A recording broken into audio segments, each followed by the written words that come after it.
It was a dark and stormy night, nor'easter rolling in. It's a long 12 hours, the power's out again. I pray for inner strength and that we don't lose no lives. Just another day in the first responders' eyes. Half a cup of coffee's gone, the first run comes in. A car slid off the road, there's a family trapped within. My heart beats like a hammer, I can barely catch my breath. I'm thinking the worst and hoping for the best. Yeah, we ain't superheroes, we're just ordinary people trying to make a difference, and the first on every scene. It's a heavy, heavy burden to carry all this burden when you can't unsee the things you've seen. It keeps going on when those sirens are gone.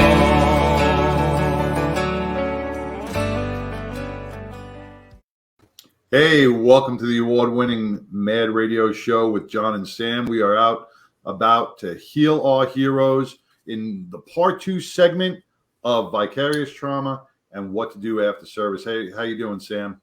Doing great tonight, John. Hey, we've defrosted. Thank God. Yeah, we are coming off. It's been an awesome time coming off a really successful workshop back out in East Texas, where we ended up running into some more severe weather, melted from an ice storm, and it's just been one thing after the next from there. But you know, our mission never stops, and we're 110% committed. And you know, we're going to start off by sharing a story of why we do what we do, because it's really about all of you. Whether you are retired, whether you are still on the job, you are not alone. You are surrounded by a safety net, if you will, your safety bubble, where all you have to do is reach out, whether it's through the show here or a badge of honor, which we'll talk about at the end and how you can do that. You don't have to go through this alone. And you know, we've got 29 officers who have died by suicide since the beginning of the year, and that doesn't sound like a lot. Now, let me just say, it's 29 that have been reported, because we still know that there are those, you know, those departments that don't want to wear that as kind of like a black eye to them. What we'd like to say to you is, please report it for what it is. You can step up as the chief and do the right thing, declare it a line of duty death. But for the things that we can't unsee, most of us wouldn't be even contemplating suicide. When you say 29, you know, when we talk about those, like when you say those are reported, you know, there are many more, just like in the veteran community, that officers that are retired, that is so underreported, if reported at all, that have retired and have been battling. And, you know, we bring that up a lot with life after retirement, and how our identity is sometimes falters, and we lose our way because we've been on the job for so long. That's all we know. So a lot of, 29 is a very low number compared to probably nationwide is probably almost double when we start talking about retired law enforcement as well. Yeah, for sure. And we're gonna talk about that with our guests tonight. But John, do you want to just tell everybody how really easy it is to get the help that you so deserve? Sam, and that's, helping that one person really makes a difference, and it makes the show so well worth it, because, a person gave us a shout who knew about the show, who's on the show a while ago, inboxed me with a message, said, "Hey, listen, I need some help, man. I'm not in crisis, but you know what? I can use some help and some awareness." And I said, "Sure, man." I gave him a call. We spoke for a while, and like I said, I don't have a PhD on the end of my name, but I've been through a lot of stuff that I think I'm educated enough to be able to give a pretty good clinical diagnosis. So we spoke for a little over an hour, and it was a great conversation. We identified a lot of issues that we have seen in other people, that he thought he was alone. And exactly what we say is, you're never alone, because he felt like he goes, "I don't know why I feel this way. I feel like I'm out of sorts." And I'm like, "Brother, that's a lot of us." And it turned out he was overwhelmed, a lot of stuff, a lot of pressure from the job. So one of our clinicians that we deal with all the time, I called her up. Yeah, and I true said, partner. Hey, yep. And I said, "Hey, listen," I said, "Can you maybe see this guy for a couple of sessions, talk to him, see what he's all about? He's looking for some a little bit more guidance." And once again, man, you know what? I love our partners. Yes. What do you need? When do you need it? Here's my number. So she gave me her number. I forwarded it over to the person, and hopefully everything will work out well. And the door is always open on Mad Radio. So you can you can inbox us on the Mad Radio page. You can inbox us personally. You can say, "Hey, listen, I'm an officer in California. I'm an officer in New York. Hey, listen, I just need someone to talk to. Can you maybe direct me someplace? Can you help me find a resource? I'm not getting what I need out of my department, or I need a little guidance." That's what we're here for. That's what this show is all about. That's why we do it. We're healing our heroes, and if we don't step up and be part of what we preach, you know what? Then we're going to have a lot more than the 29 suicides. So so this is you see, I put the banner up at badgeofhonor.com. Let's just do this at the beginning of the show. If you know that you have recognized that things are out of sorts, you just don't feel like yourself, log on to badgeofhonor.com, scroll down. We have vetted resources, keyword vetted, because you just heard when we pick up the phone the outcome of that. Vetted resources. You can click on their logo and get direct contact information. Tell them, Sam and John sent you. Or like John said, you can reach out directly to us through the website. Our phone numbers are on there. And we will help you out no matter where you are. So, I think we should, are you ready to make the transition? Because we're talking about right one thing I just want to touch on the vetted aspect again. Yeah, vetted. The vetted aspect, because, when as law enforcement, jumping from couch to couch to try to find somebody that fits our needs, right, could become very frustrating, and we can end up, blowing the whole mental health thing out the window and giving up. But our vetted resources have proven track records with first responders.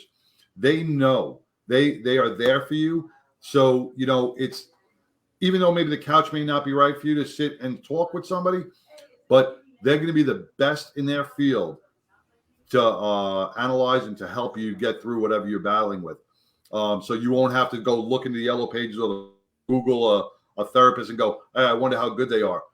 We've vetted them. We've made sure that they had a proven track records with other first responders. That's when we take them on. So vetted is very, very important. Yeah, for sure. And, sometimes that vetting process is through our spouse, right? That our spouse maybe has been through something. Hey, how'd you get through XYZ? Well, we are bringing back on a couple that has made a difference for each other. And we're going to continue the conversation, which we started back on January 19th. Let's get Todd and Lisa back on here. Hey guys. Welcome back, guys. Hi. So if you missed the first show with Todd and Lisa, you can go onto our YouTube page. That's at Mad Radio Texas, all spelled out, and look for them on January 19th. And we're gonna pick up the conversation. Todd served our country. He's in the feds. He has seen a lot. He has done a lot. I'm not going to get too specific on that. He trains currently at a very high level in, I'll say, communities that will be there when you call them. And sometimes if they're specifically requested, the people on the other end are going to have a very bad day. Is that a good way to sum it up, Todd? Yes, it is. Okay, good.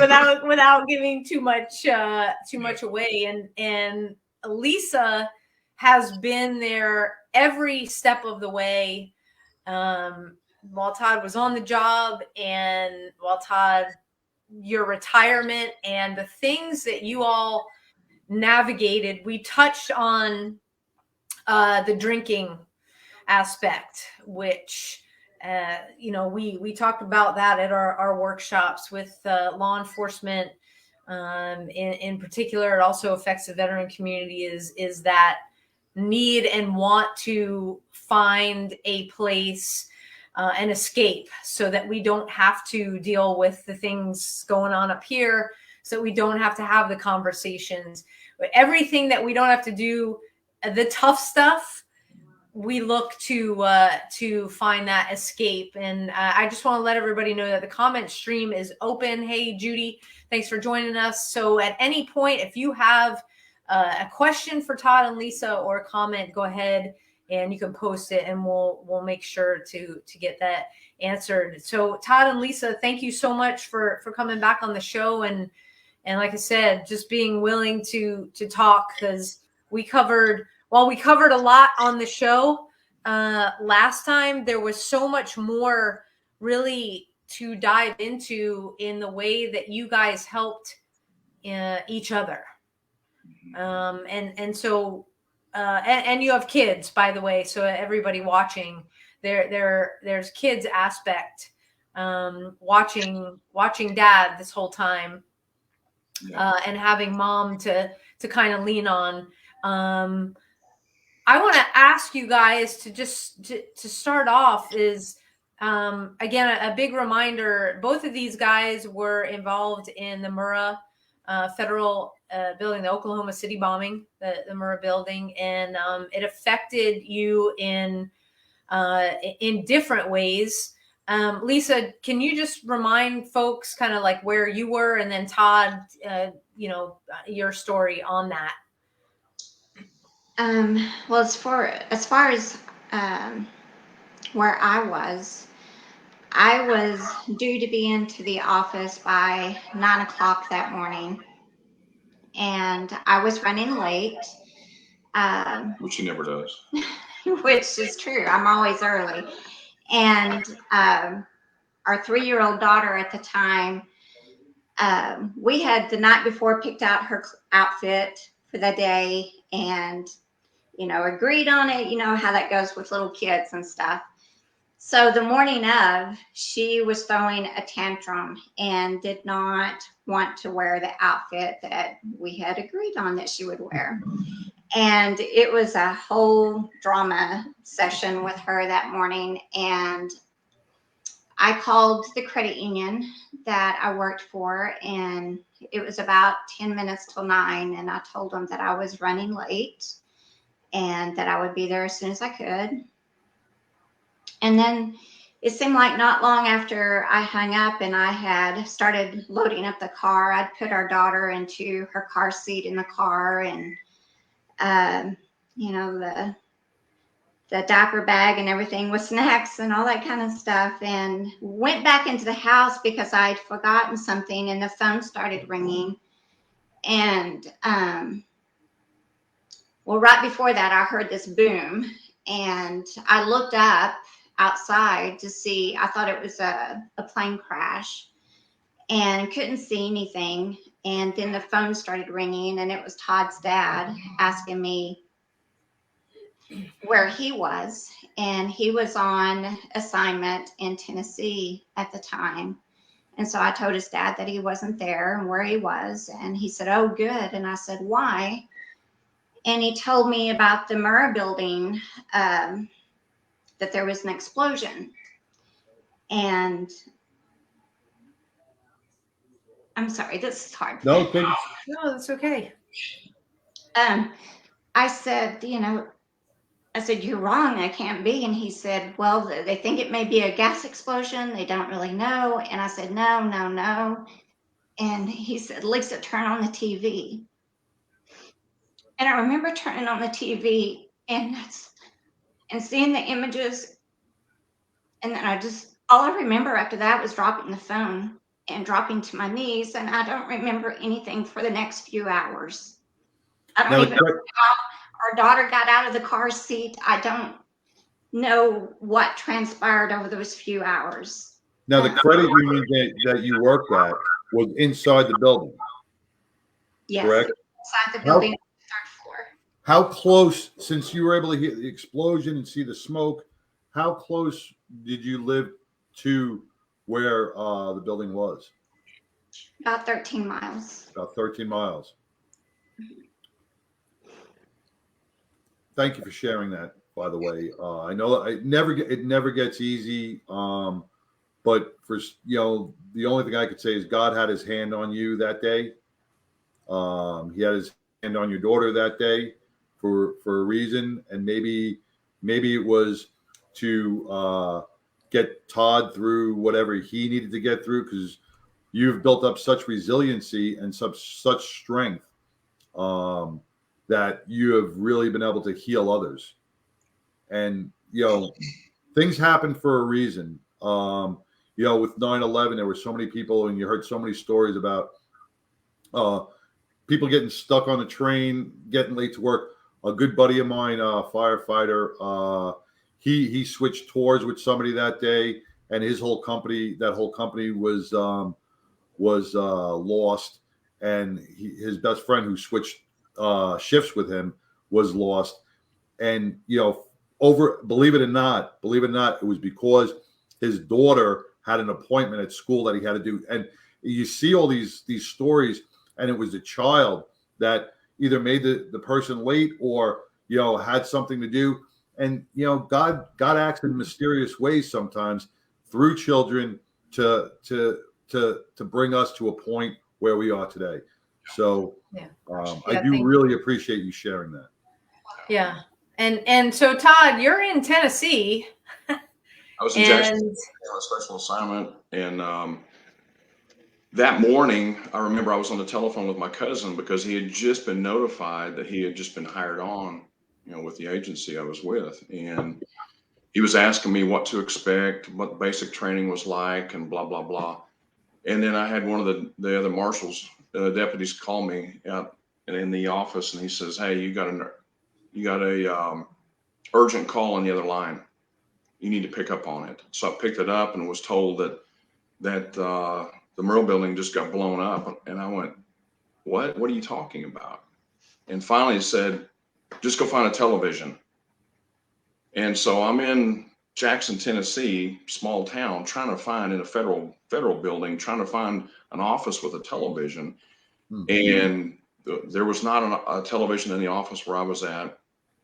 I went running upstairs, no TV, went running downstairs to the basement, and it was a congressman's office. I remember that. I remember vividly, with the door propped open, they had a television up on a stand, and I could see the building, half the building gone. And I immediately running back upstairs, trying to call Lisa, trying to call the house. There was no answer.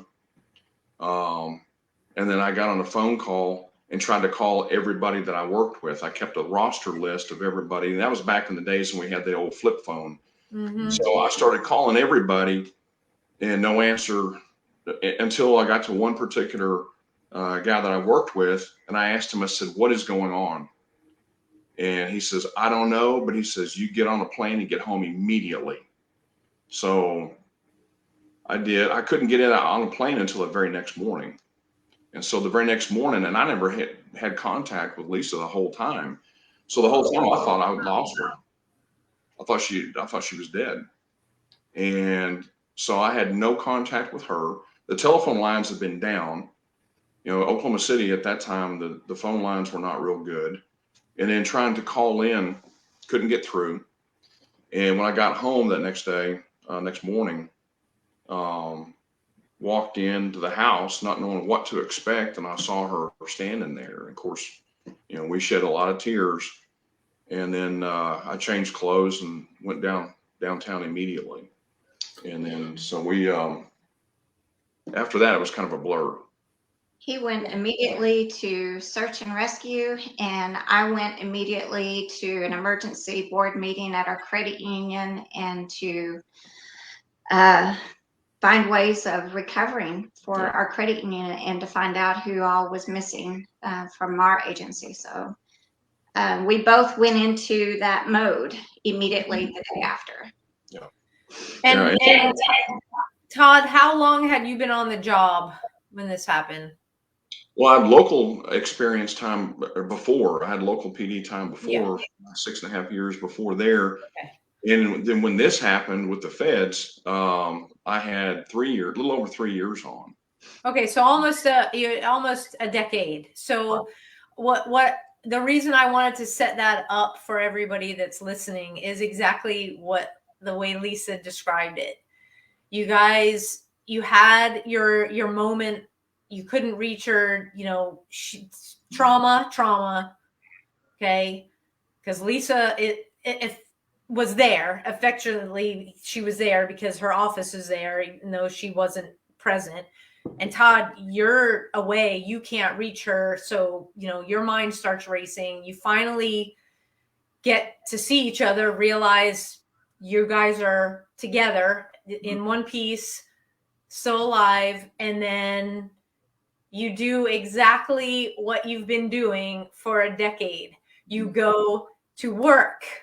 Okay. Immediately. So let's take a pause right there, because for a non-first responder family, this is not how a non-first responder family's brain works. Okay. It is huddle, be together. We're not leaving the house. Oh my God, do we need to lock the doors? And you're fixated on the TV. First responder families are, oh my God, I love you. Thank God you're still alive. I got to go to work. We got a mission to do. I gotta save people. There's things to do. A building just blew up. This is my city. This is where we live. I got to do my job. Absolutely. And so Lisa's this way, Todd, you're this way handling the business. And we all know from being, you know, John and I 9/11, that this is not a couple of hour thing. Oh, I'll see you, you know, when I get off. Okay. This is days, weeks, months. You've got the investigation. It's ongoing. I mean, it turns into well over a year. And this entire time, it's what we need to do for our community, for our jobs, instead of what we need to do for us. Okay, this is not a criticism. This is just a first responder family response, because we're trained this way. Yeah. Right? And you know what? Yeah.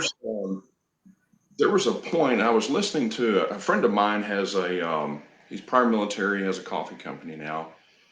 And I was listening to a podcast, and the guy he was talking to on his podcast, he made a very good point. And when he talked about first responders, and I appreciate the fact that he brought this out, But first responders are in combat every day. I mean, that deployment does not end until you retire. And this is the one thing I will say, and I'm not taking anything away from the guys in the military, because my dad's retired military. He's 100% disabled vet. But with law enforcement, I mean, it's day in, day out until you retire, or you're on that deployment, or you're on that mission, or you have something to do, instead of going on deployment where you're gone for, 3 months, 6 months, 9 months, a year, whatever. There's an end to it. Then you get to come home. But with law enforcement, it's a little different, because it's every day until you retire.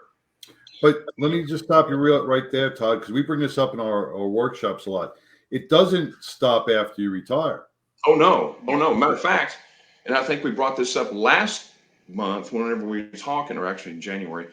When you retire, you have this downtime, and now all of a sudden, all of these things that you went through for however many years that you were on the job, it all comes back to the surface. And so now you're trying to figure out, am I going crazy? Because now all these things are coming through your mind. But also on that, when I talk about it doesn't stop after you really never retire, because even if you retire after 20 or 30 years, right?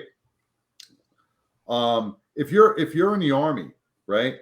You retire, you do your 4 years or 6 years or 8 years. Now you're the family man, right? But cops are different. Tell me you don't. Every time you walk out the door, you're not scanning your block. Every time you go to a grocery store, you're not scanning the grocery store and evaluating everybody. You go to a movie theater, you go to a restaurant, you go to try to enjoy your life. But you know what? It's been so into us for 10, 20, 30 years that we don't know any other way. So we are really, in essential, still working. Because even as a retired cop, if something happens at a grocery store, you're taking action. You're jumping in, right? You're carrying your gun, right? Oh yes. I knew cops in New York, and this was crazy. They used to make canisters, right? Little canister safes that cops would take to the beach with them. So they would put it under they would put the canister into the sand. This way they could put their firearm in the canister, and they would cover it with their blanket. And I used to say, why are you taking your gun to the beach? You never know. To sit down and relax and enjoy. Yeah. But we go into that hypervigilant state and we can't get out of it. We do. And I think when you're in certain situations throughout your career, those things what they do is they're embedded in your brain. You can't erase those things. It's like a computer. Right. You think you can erase it? You're not going to erase it. It's always there. There's no delete button that permanently, Absolutely. It's always recoverable. Yeah. Unless you're a Clinton, you can get all those emails deleted. But hey, I think they even found those too. So so here you guys are. You're going through the motions, and it's just, it's another trauma stacked on the ones that you've already experienced. And so, at what point did you guys come together to discuss what you guys have been doing, like your experiences through the next bunch of weeks, months? When did you finally sit down together and kind of be like, check in? Because we have kids that are involved in this too. To be perfectly honest, I don't think we really did for several years. No. When we transferred out of the Oklahoma City area about 4 years after the fact, that's when we first really started dealing with the trauma from that event for both of us. Because we were still, as long as we were living there in the Oklahoma City area, we were reliving it every single day and always still rebuilding in some way and listening to everybody else's stories, always trying to comfort somebody else. Until we moved 4 years later to the Dallas area and got away from it, that's when it all started just really piling onto us and started coming out, and we would talk about it. And even then, we didn't talk a whole lot about it. No. I was going to ask you, how did those conversations begin? Because a lot of people don't know how to start those conversations. Do you remember? There's a lot I don't remember, but I do remember just talking about, the craziest thing that, like, I would go through that day, how something would just hit me throughout the day. Yeah. And then when 9/11 happened, just a few years after we moved to Dallas, I mean, that really opened up a lot of buried wounds. I think there's a lot of, I say a lot, there are some trigger points, as you guys both know. There are trigger points or certain things that will start your mind up to go back to that period. And that's typically whenever the conversations would come up, and the conversations really didn't last that long. And I don't know, even at that point, that we really didn't deal with any of this stuff. And I don't think that we dealt with anything, and nor did we deal with it properly until after I retired, because we really didn't know how to deal with it. Right. Well, we talked on the last show, you guys are people of faith. Lisa, you talk about, the specific conversation you're having as you're leaning over Todd.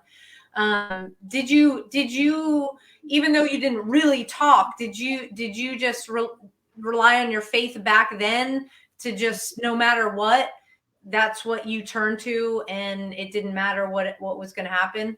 Yes. That was the only thing that I turned to every time that we had difficulty and was experiencing anything. I always turned to the Lord. That's where I found the comfort and the strength and wisdom and how to get through it. And I think that's what sustained me as a spouse. And it also helped. There were so many times throughout his career that I would be awakened in the middle of the night, and all I would know is that I was supposed to pray right then. And so I would kneel down beside the bed and start praying for him, because I just knew he was in danger. And it would turn out when he got home, he would tell me about a specific operation that he was on that kind of went south, and he was in the line of fire, and the Lord instructed me to pray for him at that very moment. And those are things I can't explain other than just, I praise God for it, for his gifts of grace and giving me that wisdom to do that, to pray for him. Yeah.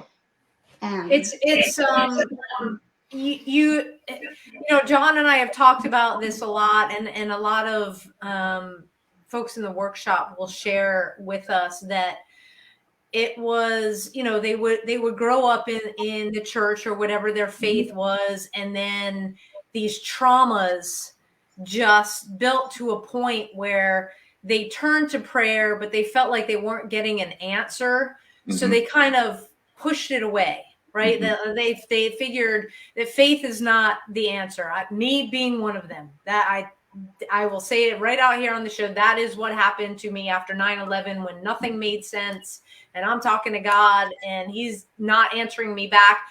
I just wasn't listening. That you learn that afterwards, right? Yeah.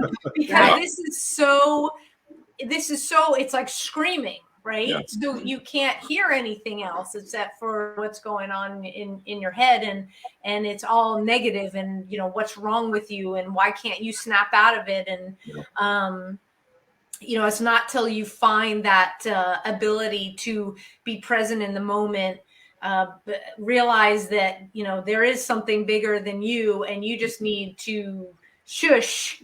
Yeah. And learn how to be still and be quiet to hear again. That's true. And you're for your journey's your journey. Everybody has their experience with that. Yes.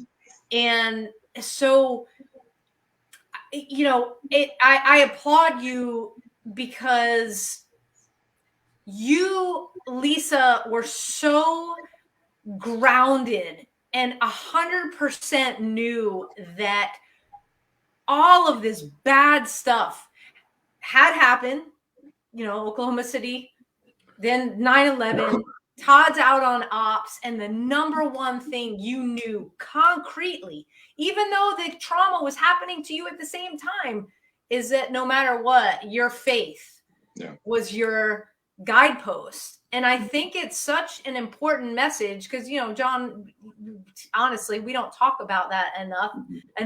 And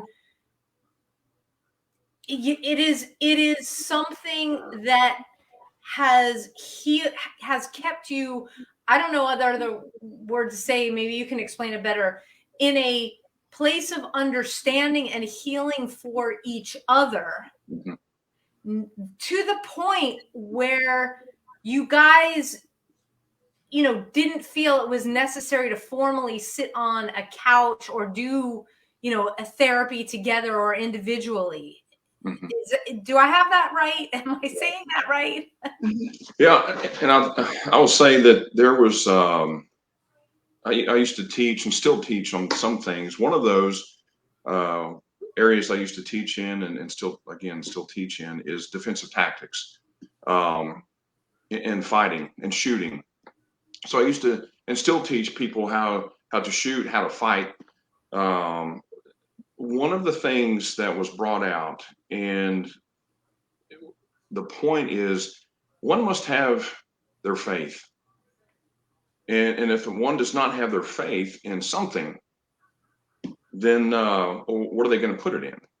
So, you know, and the other thing is we need to understand, of course, you understand now, when we do pray to God, he answers those prayers, but it's on his time. It's not on our time. Because we always expect an immediate answer. Right. And it's not going to happen that way.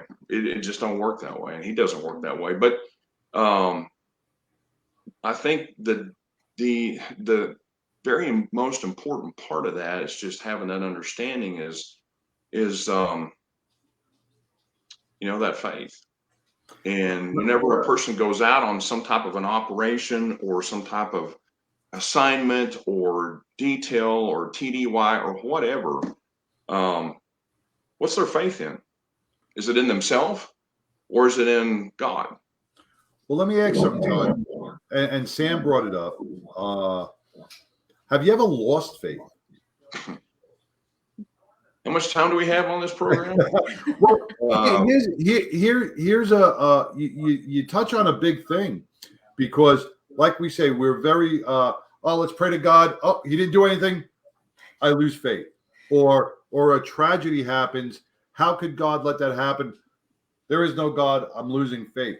But how do you keep your strength to renew your faith in God and to keep those prayers? Because obviously it works. Well, I won't go into a sermon, I promise. But I will tell you that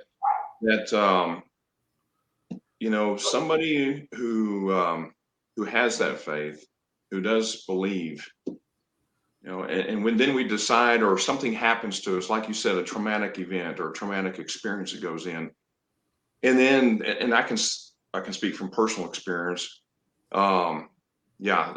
losing that faith, or I always call it veering off that path, which is what I did.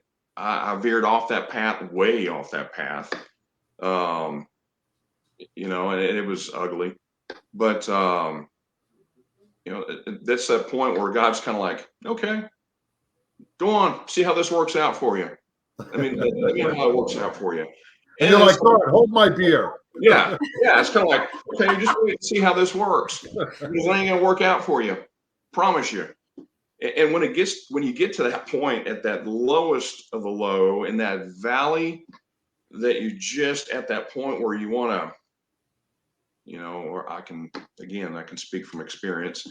you don't have any reason to live, or you think you don't have any reason to live, and you want to just, I'm done. I'm done. If I want to start my own pistol or whatever, I can't say that the thoughts were never there, because obviously they were. But a lot of that is not knowing how to deal with that stress and how to deal with that traumatic event, how to discuss things. Because in law enforcement, what do? We typically shut down. Everybody is an enemy, and I'm going to do my own thing. And that's where we find ourselves in trouble 99.9% of the times when we do that. When in fact, we really should be reaching out to somebody to speak to them. Our spouse is the best person to talk to, somebody who's there, somebody who knows you. And that's the point where a lot of people, I think, miss out on, because then they'll go out and look for other, whether it's a friend or whoever to speak to, thinking that they know them better. No, they don't. Nobody knows you better than your own spouse. So, I mean, and you guys have been through the trauma and have, like I said, shared so much. It's not like, first responder families serve just like military families. Oh yeah. It is a switch that is not easily flipped off.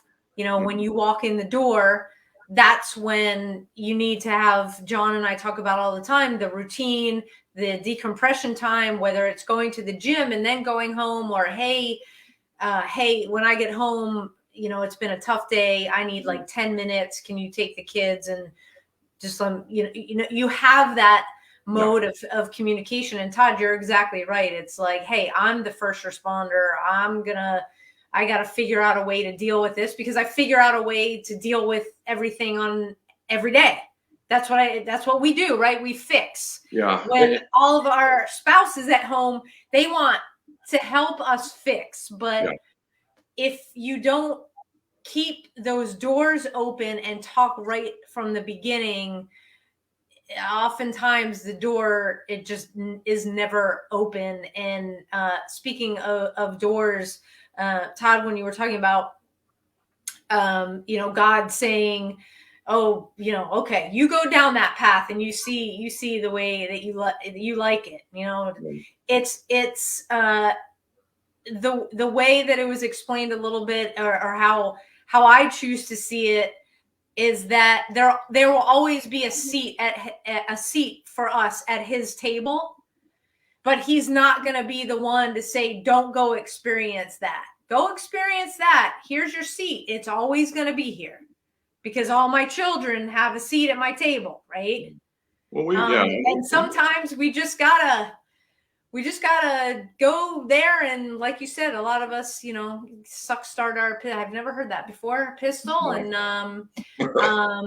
John, you have your moment of being spoken to. I mean, shit, God sent my dog. It is the way it is, and at that point, it's up to us to kind of make a decision. Yeah. To either stick with it and figure it out,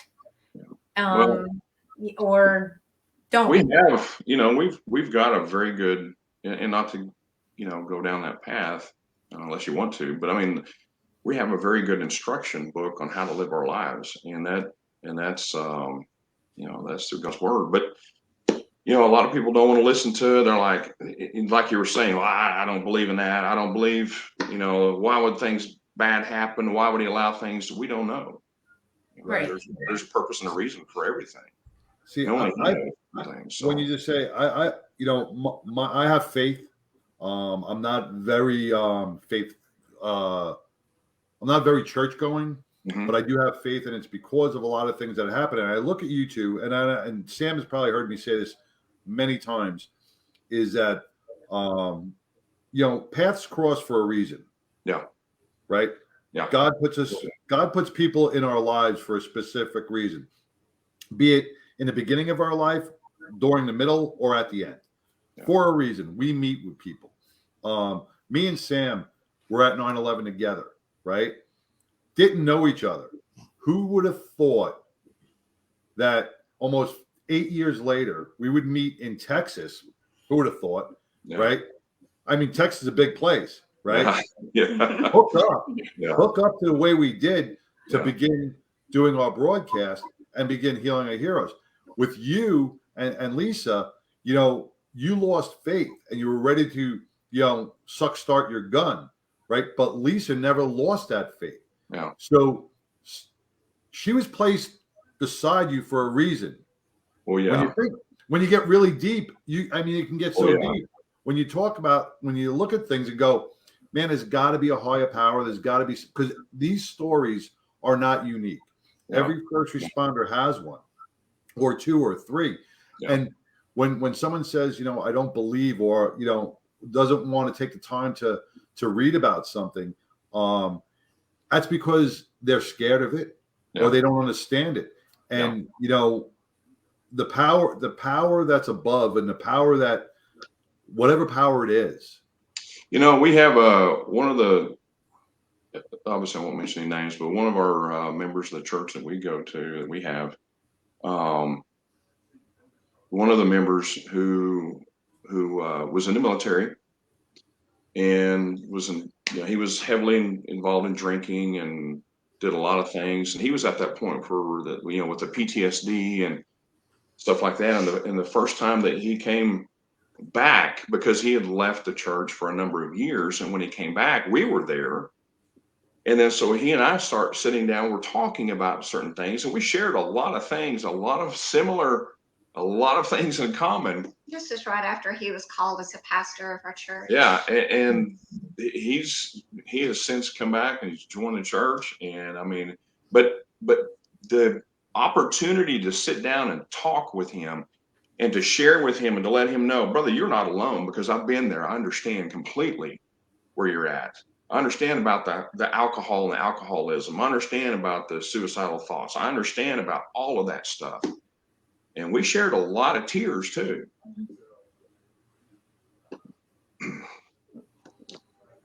Take your time. You know, I appreciate that, and love him dearly. I'll put it that way. He was placed. You connected for a reason. Oh yeah, absolutely. For a reason. Well, and that goes back to like what you were saying. There's certain people that God places in our life, you know, for one reason or another. I think before, I've got a good friend of mine who's retired in my PD, and he and I have had many discussions, and I call him my brother from another mother. So love him to death, good guy. And to this day, I mean, if we were to throw on our kit and have to go hit some door, I'd go through that man. There you go. Yeah. Well, and you know, I want to talk about the kids here, because again, here you are, little kids, Oklahoma City bombing, you guys end up moving. Yeah. 9/11 happens. Reminder, you're thrown right back into all of what you all went through. Todd, you've been on the job for a long time now. How are the kids? Lisa, how are you keeping everybody moving in the direction which is forward? Watching Todd kind of, like he says, you know, step off the path. Before, you know, stepping off the path a little bit, you know, before retirement, and then when retirement hit, boom. Yeah. Yeah. You know, I would love to say that was able to help recognize certain things in our daughters, and was there for them as I should have been as a mother. And the truth of it is that I wasn't, and I didn't as much as I should have. After we moved to Texas, right after 9/11, I went back to work and with the county government, and there were warning signs with our children. Again, you know, previously before in Oklahoma City, they had certain health issues, childhood ulcers and things of that nature. And then after we moved to Dallas, they were getting close to preteen age, and other things started coming in, such as eating disorders and things like that. We started noticing in our children, and notice them and try to counsel them. But I don't know that we did a very good job of it. And then later on, before he retired, I'd say it was several years before he retired, our youngest daughter, this is really hard to say, she had just graduated high school, and on Father's Day, of all days, decided that she wanted us to know that she was moving out and that she was living a homosexual lifestyle. And so she was moving in with her girlfriend. And it was the hardest day of our life. And about a week prior to that, I'd had a dream that the Lord had shown me that we were going to have issues with her, and that we would just have to let her go for a while, and that it would be a long while, and but that she would come back. She did. And it was about 4 or 5 years later, she finally, the Lord revealed himself to her and her lifestyle, and she called crying one night, and with a very repentant heart, and said, I know that I'm not living right. And she, since then, has turned her whole life around. But I would love to sit here and say that we did all the right things, but we didn't. We experienced everything else that every other family, especially first responder families, live through. And Todd, being the very stern man that he is in his career, I was also like that. I was raised that way myself. My dad was partly Norwegian, and he had a very strong character about him, and I was raised that way. And so we both were very tough on our girls. And there wasn't a whole lot of room for anything else. And well, you know what they say? They say that what is it? Cops' kids and preachers' kids are typically the worst ones. So. Yeah, but this goes back to what you just said, Todd. We all got to walk a path sometimes. We do, right? We do. Yeah. Sometimes we may walk it for a year. Sometimes we may walk it for 4 or 5 years. But we got to find our way. Yeah. And we got to find a way that's right for us. So it's not that you guys did anything wrong. It's not that you were bad parents or you didn't do it right. That's what needed to be done to get her to where she is today. And I think being in law enforcement, you see the bad in everything. You're around the bad. I mean, the worst of the worst. You're around it. You're around people who've been involved in shootings, whether it's rape or murder or robberies or carjackings or whatever. I mean, you are literally around the worst of the worst. And then you get called to solve other people's problems. And then when you come home, you're trying to solve your own problems at home. And it doesn't always work well. Well, why? Why it doesn't work well is because we treat our family like perps. Yes. Yeah. That's true. That's the truth. Right? We treat our family like perps. When the kid on the corner with the gun or the drugs, when we bow up to him and tell him to get off the corner or we're going to lock you up, we have to perceive strength. We have to show strength and dominance over that person because that's a safety issue, right? Yes. When we do that to our own families, right, we're doing damage. Yeah. We have to put on more of kid gloves. Yes. And approach those issues a little differently when it's someone we love. Yes. When it's turn the switch off. Yeah. And that's a difficult thing to do. Yeah, it is. It is. It's extremely difficult to turn that switch off. And I think that's the part that the general populace doesn't understand. Those in especially law enforcement, when you go home at the end of your shift or the end of your operation or the end of your assignment or whatever, how do you turn the switch off? It doesn't work.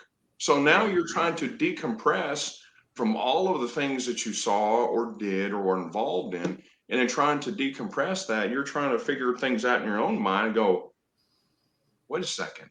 And then when your kids mouth off and say something smart aleck to you, then you, like you said, you treat them like a perp. It's kind of like laying the law down to them.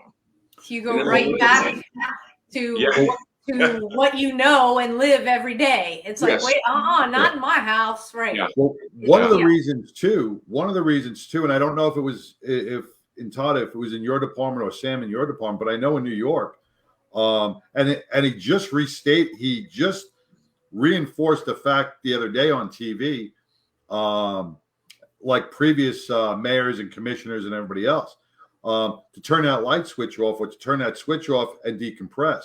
You're a cop 24 hours a day. That's coming from our commanders and our chiefs. You're a cop 24 hours a day.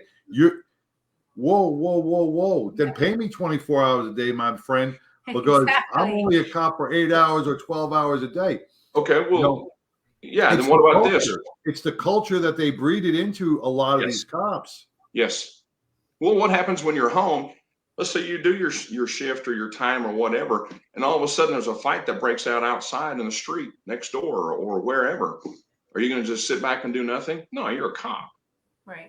That's what you're trained to do. Your job is to go intervene and to stop this in the event that somebody doesn't get killed, right, or doesn't hurt somebody. So you can't just, I'm not going to go. You can't just do that. Yeah, just for the record, we were 24/7, 365, and you were reminded of that.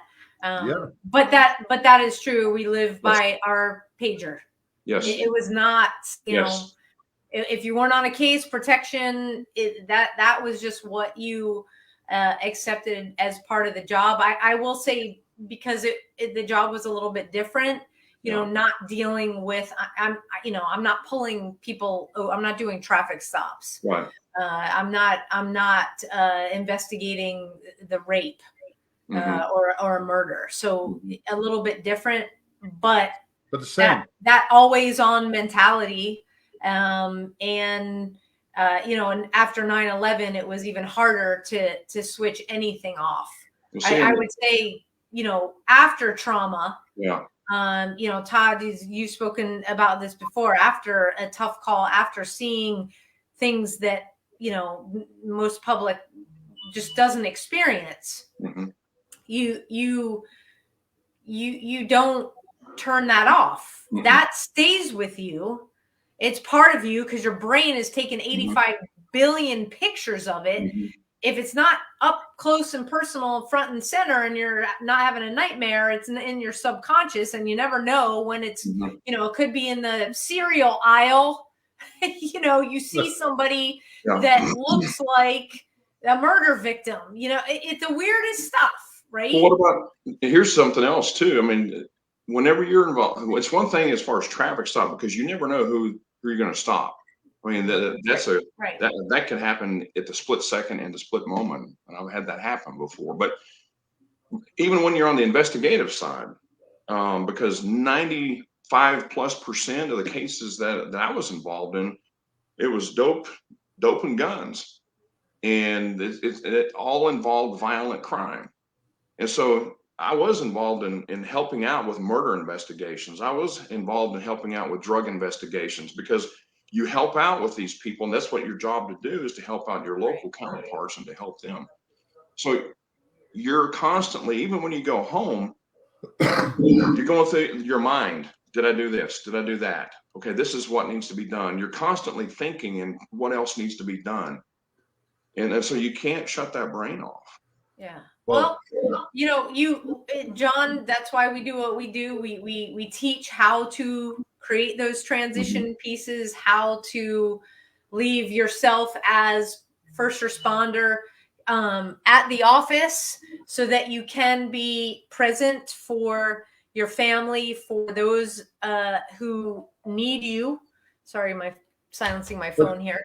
And so it does become the ability to have a family unit. And Todd, it took you a long time. And yes, you're still doing training. You know, we never fully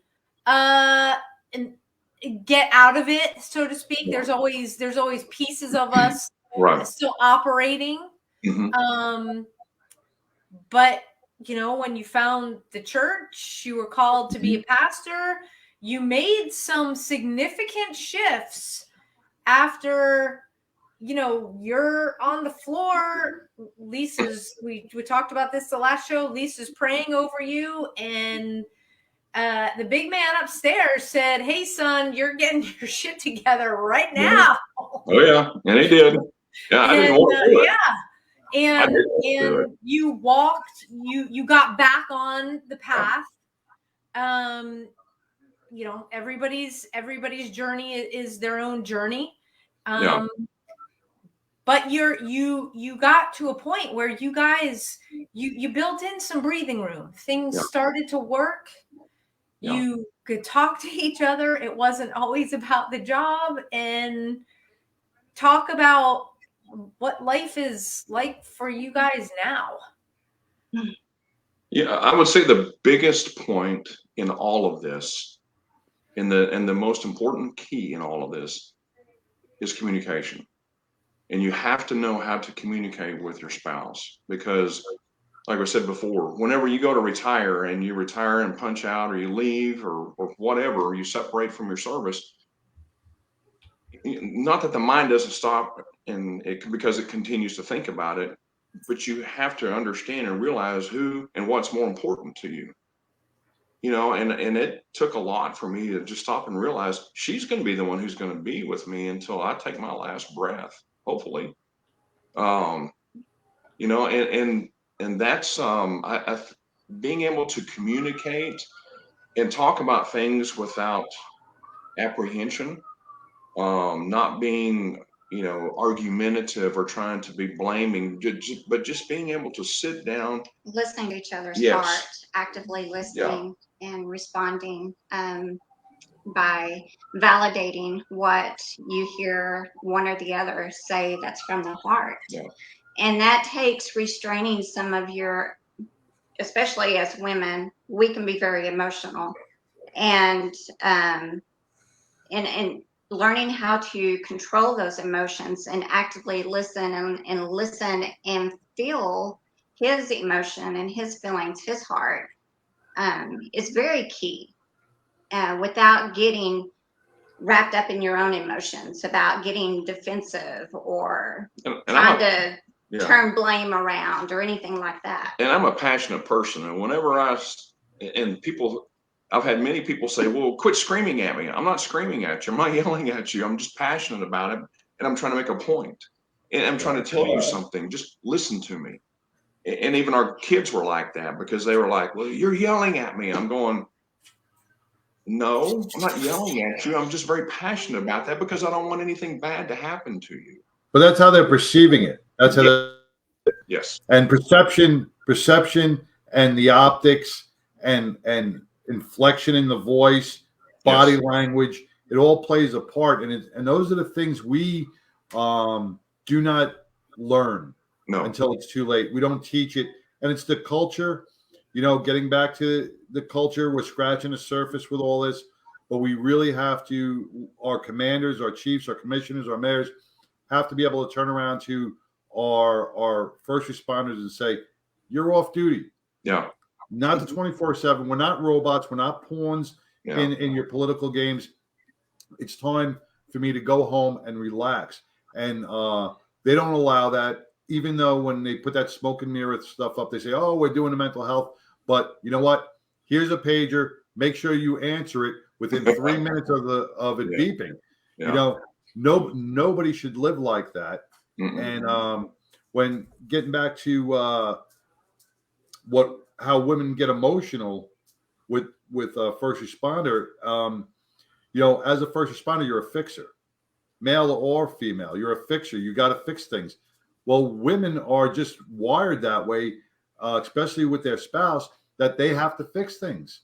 You know, they have to fix it. So when you bring up the active listening and the restraint it takes to be able to validate and just hear what's going on, that also is a tough thing to do. So it's almost like two magnets coming together. You gotta learn the. It takes a lot of strength, and I think once one stops thinking about yourself, one of the things that Todd and I talk about a lot, and the Bible teaches a lot, love is sacrificial. What Jesus did for us on the cross was sacrificial. And as a husband and wife, your love for one another is sacrificial. And so you have to put yourself aside and your emotions and what you want to be doing or not wanting to do. You just got to put that aside, because this is a person you've committed yourself to love for the rest of your life. And so you listen to what's important to them, and what's important to them is important to you. It should be. Yeah. And I think too many people forget, especially in law enforcement, what is typically the motto that we see in law enforcement? To protect and what? Serve. So all of a sudden, when we get home, we forgot the service part of it. We forgot to be the servant part of it, because she's the one that I should be the one who I'm serving as her husband. And that goes both ways, though. Both ways have to work. And if they don't work that way, putting the other person first to be that servant to them, to help them, and not to be, because I'm sure there'll be some go, well, see there, he said servant. No, it's not in that manner. You put it in the correct context. But to serve them in a manner that you put them first, and not being selfless. Yeah, and being selfless and not being selfish. Yeah. Well, I'm sure, Todd, you heard it back in the day. 50% of all first responder marriages end up in divorce, right? Yes. And in the academy they tell you that. So what does that immediately goes into your mind? Yes. This is going to be a practice wife. This is not, this ain't going to work out, and it already sets that ball rolling. So once again, getting back to the culture and the change in dynamics with our first responders is we have to start changing the mindset in the academy. Start keeping them mentally healthy throughout their careers and setting them up in the very beginning for retirement, and not sidelining them at the end in the last 3 years that they don't know what's going to happen. We brought it up in the workshop the other day.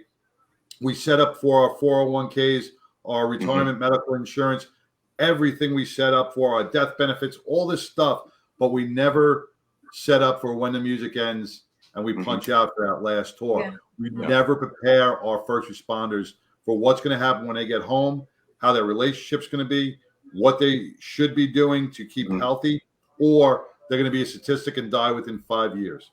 I think the biggest point for new officers or people going into law enforcement, regardless of whether it's city, county, state, federal, whatever, do this at the first.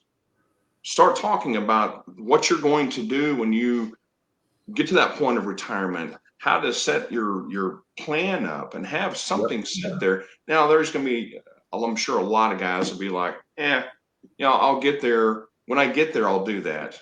Okay, but at least you're offering it to them to say, hey, this is what you need to do and what you should do. Because I guarantee, even if it helps one person, it's worth it. Yep. And the other thing is to make sure that the spouse is involved in this, because if a spouse is there with that officer when he begins that law enforcement career, she ought to be involved in that too. And then when they get to the point of retirement, bring the spouse in to let her sit through some of these retirement seminars or whatever, to let them know what to expect. And I think we do a very, very poor job of that. We do. Absolutely. I don't think there's many departments out there that even offer that. Yeah. That offer the family, retirement plan, bring the spouse in and say, hey, He's not going to be at work 8 hours a day or 12. He's going to be sitting on the couch watching friggin' Judge Judy. And now the house is, you're going to have him in the house burping, farting, doing whatever he wants to do. Your house, the whole house is now up in shambles when, for the last 20 years, like Lisa's been like, well, this is my house. I'm going to cook, I'm going to clean, I'm going to do this, blah, blah, blah. And now the giant is in the house taking up my couch, changing my channels. It's creating more laundry, right? It's a whole different ball game. Well, too, you keep your mind busy. So and have adventures, do things that you love to do. And as a wife, I love being part of his world. And thank goodness we have a lot of the same interests. We both love to go fishing. We love to be outdoors. Sure. Yes. And so, but that's important. If a wife isn't part of his world, then you're not going to have that connection. You've got to make a point to show an interest in the things that he enjoys. And that's one thing I would encourage spouses to do. And it's especially important after retirement, because you want to encourage them and make it look like, hey, this is an adventure. We can go do this, we can go do that. And to let them know that just because you're retired doesn't mean you're no longer important. But and that goes both ways. A husband and a father, a grandfather. And that goes both ways though, because the little things count. To this day, when we even first started dating, I opened up the car door for her. I opened doors up for her. To this day, I still do that. And the little things, I think, too many times we forget about. And that means a lot to our spouse. The little things do. And we just try to find ways to connect and enjoy one another. And that's what I encourage other couples to do. Well, that is fantastic. That finding the way to connect and supporting each other and not waiting until retirement to communicate. True. Because it's got to be an open line back and forth for both to share from the beginning. And as last time, this was just as enlightening. I hope that everybody listening, took away these tips, because these are life-saving tips, even if you're not a first responder, but it definitely hits home for first responder families. We're unique because we're first responder families, but we deal with the same stuff with teenagers and kids, and and it's how we just have extra stuff to navigate, because mom or dad is coming home, off a bad call or a bad case, whereas a non-first responder family is just like, wow, the traffic really sucked tonight. Right. Well, and I'll say, I don't know how much time we got left, but what we had talked about last time, very briefly, we tried to get something started for those who were retired, for law enforcement officers. And again, it didn't have to be feds. It was local, county, state, federal, or tribal, all of them. But there didn't seem to be a lot of interest, even though I've heard from a lot of guys, a lot of friends who have friends who are in law enforcement. They call and are like, man, this guy, he called me and he acts like he's just extremely distraught. He doesn't know what to do. There should be a program. And this is one of the things that we tried to get started, and we have not done it yet. Hopefully we can find some interest. But for those who are retired, there ought to be a means like this to be able to sit down and communicate with one another. Talking, I don't care what it is, helps. Talking things out. And even having that opportunity or option for retirees to gather together or to have somebody to go to talk to is extremely important. Well, on March 26th at the VROC, the Veterans Resource and Outreach Center, we're hosting the First Badge of Honor Family Workshop. That's awesome. It's free to families. Todd and Lisa, you're more than welcome to join us. Come in and sit in. And Todd and Lisa will be joining us on the StreamYard to give this wonderful pieces of advice to the audience. But we're gonna see how this pans out, and then we're doing one over in Lindale, Texas, in June. May. So hopefully we can spread that word about, pre-plan for your retirement. You pre-plan everything else, tactical advantages, everything. You pre-plan before you can go into a building. Yep. Let's pre-plan how we're going to be when we punch out for the last shot, last four. Absolutely. Well, like I said, if there's anything that we can do to help you guys out with that or with any other project like that, we're definitely available to help out, because it's to share. If it helps, again, I'll say it again, if it helps one person, it was all worth it. So, Well, I'm sure you helped a lot more than one person from the feedback from last show. I know that this feedback is going to be equally as much. And if you are retired, somebody who's retired, Todd, can people reach out? Todd and Lisa, can they reach out to you? Oh yeah, absolutely. Good. Okay. And what is the best way for folks to reach out to you? One of two ways. Either I'm pretty accessible. If I don't answer the phone immediately, I will call that person back. I'm not a person that just blows off a phone call. But telephone number of mine is it's 214. I still have a Texas number, 214-415-2810. And then I guess the Viking your email. Yeah, the Viking email address is our company, Viking Consultant Group, which is part of the training that we do. Mine is T Nunley at Viking Consultant Group, all spelled out.com. And then Lisa has hers too. So Sam's listening and typing, so it's hard for her to do two things at once. So yes, that should be your cue to continue. So I was just watching you with your head buried in your typewriter there. Yeah. The keyboard. It's called a keyboard. You just dated yourself. Keyboard. Yeah. But no, this was phenomenal. Again, thank you for sharing all the information that you did. And I think talking about faith is important, because we don't do it as much sometimes as first responders. We just kind of like, that's over here and we're doing this over here. And when it's part of your life, and that's what gets you through, and it saves your marriage, it saves your life. That's your story. And thank you guys so much for sharing your time again with us. We will be in touch as we build to that family workshop on the 26th. So we'll be talking sooner rather than later. So thank you so much. You're very welcome. Thank you again, guys. Yes, thank you very much for this opportunity. We are both very honored that you would even ask us. We appreciate that and the confidence that you guys put in us. And we're just very thankful for you guys for what you're doing too. We're blessed to know you. Well, honored to have you on. Both ways, my friend. 100%. Yes, all right, we'll be in touch soon. Okay, sounds good. Take care. Bye-bye. Bye-bye.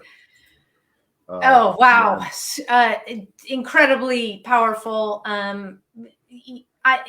Todd's super generous. Todd and Lisa both for giving us their information. So you can go ahead and reach out to them directly if you need to, because this is about building a community that heals together. Because eventually, we punch that card, that not going to work in the morning kind of thing, and to have a community that can support each other is so key. And we've got a tremendous community that just keeps growing. If you are, let's say you are just having a bad day, you got off shift, whatever, things suck.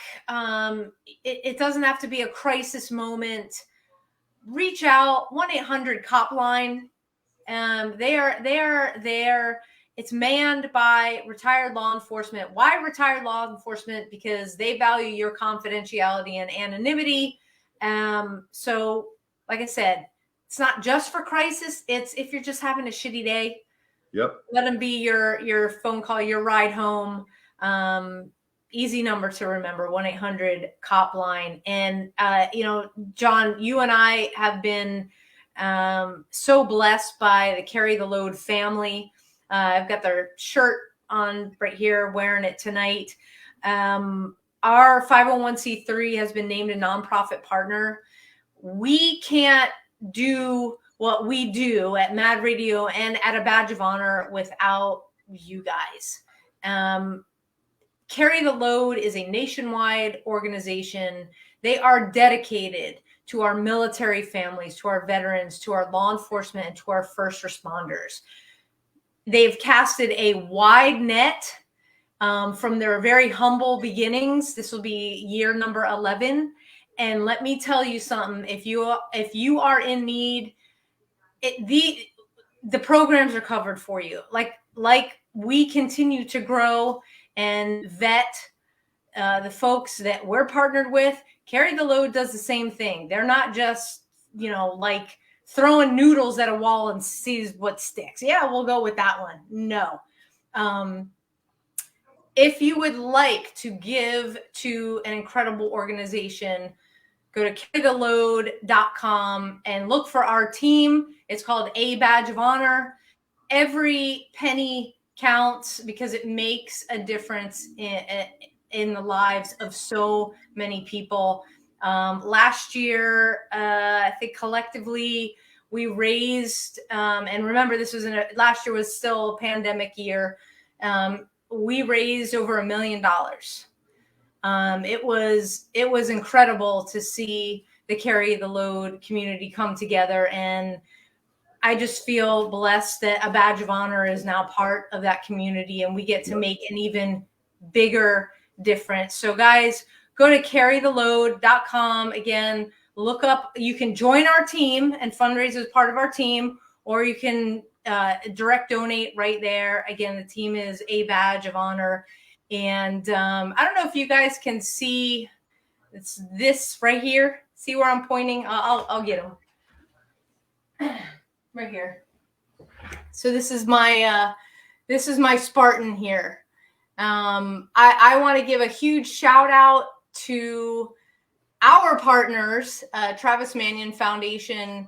I have had the distinct honor and pleasure of being the DFW chapter lead for a number of years now, and they just honored me with this the Spartan at our last summit. I told them totally unnecessary, but this is for me. I get to see this every day in addition to some special pictures to remind me of why I do what I do, John, why we do what we do at A Badge of Honor. Because the tagline, if not me, then who? That is what this is about. And so, I display it proudly, and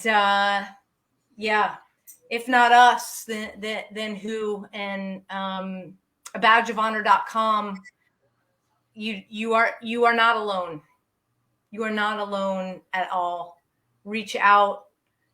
We are here. We have got the 26th First Responder Family Wellness and Resiliency at the Veterans Resource and Outreach Center in Rowlett, Texas. Go to abadgeofhonor.com, click on events, got a calendar there, lays out everything. Still working on it all the way through May. You can register online right there. You do need tickets to come to the workshop. The tickets for the family, the first responder family wellness and resiliency, those are free. Okay. The family events are free, 13 and up. But you gotta have a registration. You gotta be registered for that. So visit abadgeofhonor.com. Again, I can't thank enough Todd and Lisa for sharing what they did, for coming back on and really being real with first responder family and what it looks like. Oh, John, when you say when the music stops, it's not pretty. But because of people like them, it doesn't have to be messy, because we learn, right? And the more we learn, the more we can do to keep us moving forward instead of going off the path, off the rails. So to all of the first responders out there, to all the families, thank you so much for what you do. Thank you for keeping us safe at home. Thank you for serving as a family to make a difference in the lives of your communities around the United States. And to all of our military and veterans, thank you for doing what you do overseas to protect our home front here. And thank you for putting your life on the line and putting yourself in harm's way to give us the freedom so that John and I get to keep doing what we're doing here and hopefully not get taken off of social media. John, take us home. All right. First off, I just want to thank all the members of the Lindale Police Department for a phenomenal workshop. Thank you to the troopers that did show up as well. Can't wait to see you guys again. Our prayers go out to everybody in the Ukraine who are battling tonight. Remember, we have first responders in the midst of this war. If anybody has ever seen, if everybody's watching the news, in the midst of this war, we see firefighters battling blazes, going into buildings and rescuing people. They are on the front lines of this war. So please keep all of our first responders in the Ukraine in your prayers. And we stand with, support you. And we hope this war ends soon. Once again, thank you, Todd and Lisa. We've had many families on here, Eric and Meg, and we're going to continue with the family aspect of this until we can heal as many as we can. So remember, mark your calendars for March 26th. Check out a Badge of Honor for all the upcoming events and workshops. We are growing. Sam, thank you for everything you've done for keeping this all together. I want to thank our other partners, Jeff Freeman and John Edmondson, our clinician, who work diligently with us behind the scenes and at the workshops. So thank you, everybody, and we'll see you in a few weeks, not next week, the week after. Right. The 16th. The 16th. We'll be back on the 16th with you all. Yep. But we're available 24/7. So if you need us, give us a shout. Until then, stay blessed. Thanks, Good night, everybody. Good night.